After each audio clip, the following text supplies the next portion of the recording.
Jackie, how does the Medicaid look-back period and gifting penalties work? When you apply for Medicaid, I wish it were as simple as just filing the application, but Medicaid actually has the right to be really nosy. They're what's called the payer of last resort, and the burden is on you to prove that you're eligible for assistance. And part of that is when you file that application, Medicaid has the right to go back 5 years from that date of application. That's that look back period. They can look back 5 years through your finances to see what you were doing with your money leading up to this application. And they get to be really nosy and ask for a lot of information. They'll ask for monthly statements for every single account you might have owned during that 5-year window. So maybe you closed the account 2 years ago. You'll still have to go back and get those records for the prior 3 years before you closed the account. They'll ask about any real estate that you own, any automobiles, life insurance, basically anything that you own. They're going to want information about it.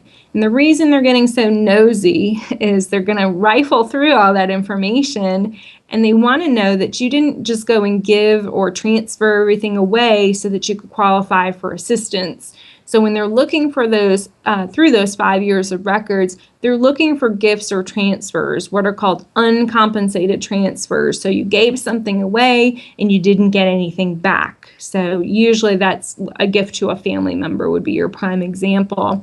And for any uncompensated transfers that they find during that 5-year window, they're going to assess a penalty period.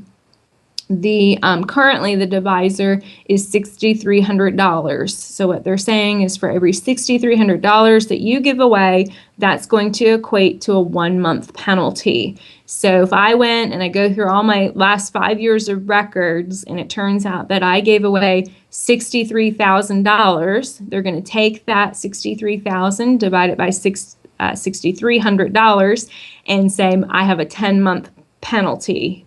And what that penalty means is they say, well, we see that you're in the nursing home and we see that you would have qualified for assistance if it weren't for the fact that over the past 5 years you made some of these transfers.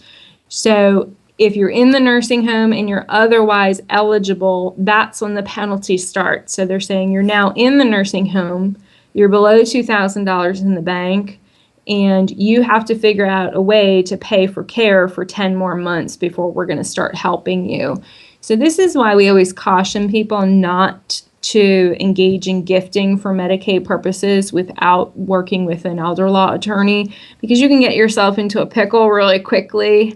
So a common example, the IRS allows people to gift $14,000 per year free of gift tax.